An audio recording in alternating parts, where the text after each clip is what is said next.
میرے ہم سفر دوستوں، ظہور ملک کا سلام قبول کریں۔ میں آپ کو اپنے یوٹیوب چینل پر خوش آمدید کہتا ہوں۔ مری سے کوہالہ پل کا فاصلہ تقریباً 32 کلومیٹر ہے۔ کوہالہ پل سے آزاد کشمیر کی خوبصورت وادی شروع ہوتی ہے اور ہماری منزل آج آزاد کشمیر کا دارالحکومت مظفر آباد ہے۔ کوہالہ پل ہم پہنچ چکے ہیں اور یہاں سے ہمارے سفر کا آغاز ہوتا ہے۔ یہ شہر ضلع مظفر آباد میں دریائے جہلم اور نیلم کے سنگم کے قریب واقع ہے۔ اس ضلع کی سرحد مغرب میں پاکستانی صوبہ خیبر پختونخوا اور مشرق میں ہندوستان کے زیر انتظام جموں و کشمیر کے اضلاع اور شمال میں ضلع نیلم سے ملتی ہے۔ اسلام آباد اور راولپنڈی سے اس کا فاصلہ 138 کلومیٹر جبکہ ایبٹ آباد سے اس کا فاصلہ 76 کلومیٹر ہے۔ مظفر آباد کی معروف شخصیات میں حضرت سائیں سخی سہیلی سرکار، فرہاد احمد فگار، احمد عطا اللہ، زاہد کلیم، افتخار مغل، ڈاکٹر صابر آفاقی، الطاف قریشی اور نمبردار فرمان علی اہم ہیں۔ اس کی بلندی سطح سمندر سے 737 میٹر یعنی 2418 فٹ ہے۔ آبادی 2017 کی مردم شماری کے مطابق 1,49,913 افراد ہے۔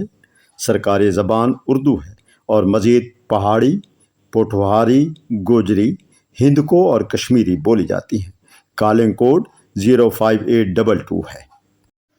مری سے مظفر آباد تک کا سفر حسین مناظر سے بھرپور سفر ہے۔ درختوں کی سرسبز شاخیں جھک کر تعظیم دیتی ہیں، پرندوں کی چہکار کی مدھر آوازیں پیچھا کرتی ہیں۔ درختوں سے جدا ہوتے پتوں سے ڈھکی سڑک ایک ابدی خاموشی میں بہتی چلی جاتی ہے۔ سرخ و سفید بچے مقامی میووں کی تھیلی لیے سیاحوں کے منتظر رہتے ہیں اور گاڑی رکتے ہی ان کی مسکراہٹ پھول کی طرح کھل اٹھتی ہے۔ کہیں کناروں پر ان کے ماں باپ رنگین شالیں فروخت کرتے نظر آتے ہیں، مگر ان تمام مناظر سے بے نیاز ہم سیلفی بناتے چلے گئے۔ راستے میں جا بجا لینڈ سلائیڈنگ کی وجہ سے راستے بند تھے، لیکن مقامی انتظامیہ انہیں کھولنے کی بھرپور کوشش کرتی ہوئی نظر آئی۔ میرے بھائی ملک مصطفیٰ صاحب سڑک کا جائزہ لیتے ہوئے اور راستہ بناتے ہوئے تاکہ ہم اس لینڈ سلائیڈنگ سے گزر سکیں۔ مقامی انتظامیہ کے محنت کشوں نے بہت جلد راستہ کھول دیا اور ہم روانہ ہو گئے۔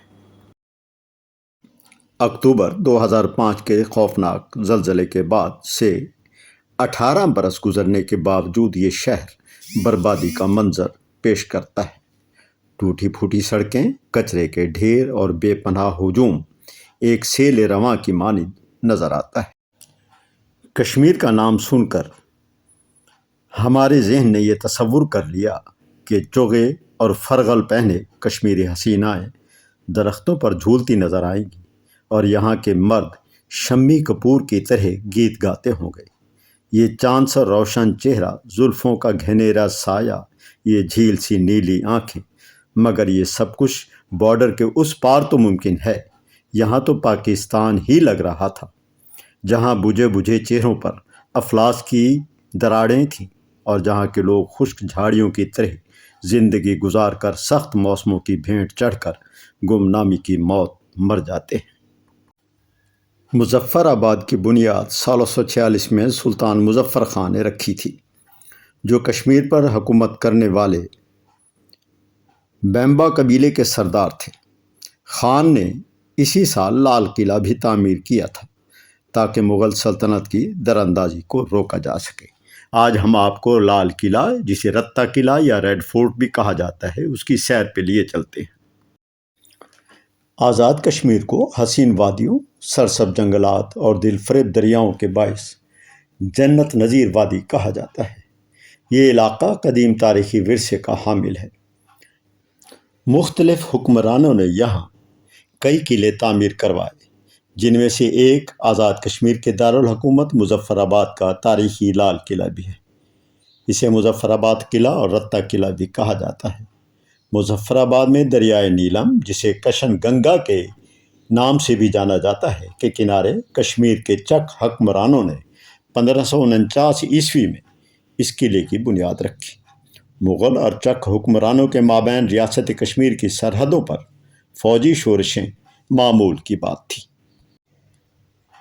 اس کی نزاکت کو سمجھتے ہوئے چک حکمرانوں نے سرحدوں اور عوام کی حفاظت کی غرض سے دفاعی حصار کی تعمیر کا فیصلہ کیا تاکہ حملہ آوروں سے شہر کو محفوظ رکھا جا سکے۔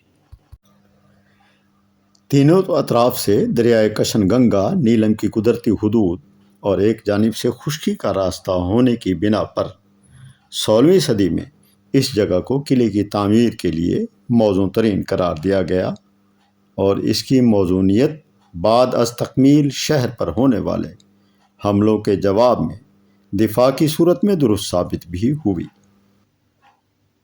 اس کا تین اطراف سے دریائے کشن گنگا نیلم میں گھرا ہونا دفاعی لحاظ سے انتہائی کارآمد رہا۔ 16ویں صدی میں تعمیر ہونے والا مظفر آباد کا تاریخی لال قلعہ بر صغیر کے مختلف حکمرانوں کے عروج و زوال دیکھنے کے بعد بھی شان و شوکت سے استادہ ہے۔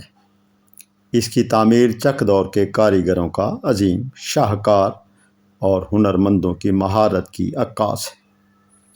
تعمیر کے وقت لال قلعہ کا رقبہ 59 کنال تھا اور اس کی تعمیر میں دریا کا گول پتھر استعمال کیا گیا۔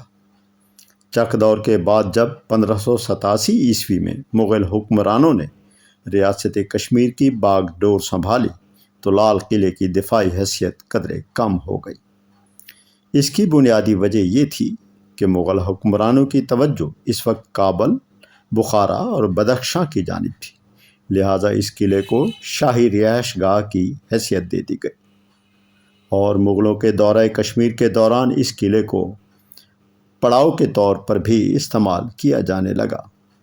تاہم دورانی عہد میں لال قلعہ کی دفاعی اہمیت پھر سے دو چند ہو گئی اور اس دور میں قلعے کی توسیع اور مضبوطی کا کام کیا گیا، جبکہ سلطان مظفر خان، جن کے نام پر مظفر آباد شہر آباد ہے، 1646 عیسوی میں بالآخر اس کی توسیع مکمل کی۔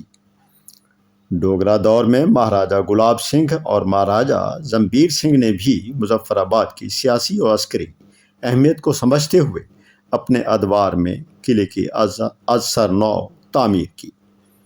بتایا جاتا ہے کہ 1928 میں ڈوگرا حکمران اس قلعے کو چھوڑ گئے تھے۔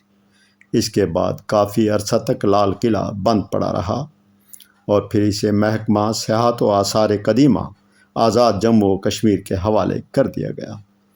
محکمے نے اس کی بحالی کا کام کیا اور پھر اسے عوام کے لیے کھول دیا۔ 1992 عیسوی میں آنے والے سیلاب اور 2005 کے زلزلے میں اس قلعے کو کافی نقصان پہنچا اور اس کا بہت بڑا حصہ منہدم ہو گیا۔ اس کے بچ جانے والے حصے میں 3 بڑے صحن ہیں، تاہم قلعے کے بیشتر کمرے دریا برد ہو چکے ہیں، جبکہ باقی رہ جانے والے کمروں کی محض 1 یا 2 دیواریں ہی باقی رہ گئی ہیں۔